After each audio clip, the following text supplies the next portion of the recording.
ಶ್ರೀ ಗುರುಭ್ಯೋ ನಮಃ. ಹರಿ ಓಂ. ಪಾಣಿಹೋಮ ಎಂದರೇನು?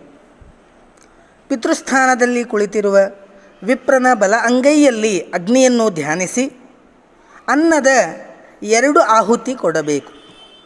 ಅದನ್ನು ವಿಪ್ರನು ಉರಿಯುವ ಅಗ್ನಿಗೆ ಅಥವಾ ಪಾತ್ರಾಂತರಕ್ಕೆ ಹಾಕಬೇಕು.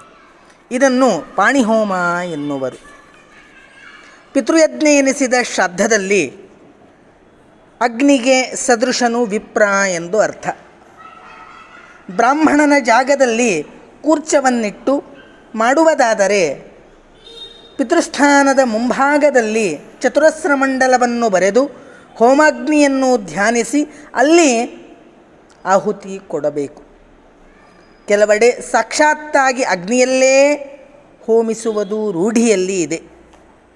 ಯಜುಶಾಖೆಯವರು ಪ್ರತ್ಯಕ್ಷ ಅಗ್ನಿಯಲ್ಲೇ ಹೋಮಿಸುವುದು ಶಾಸ್ತ್ರವಿಹಿತ.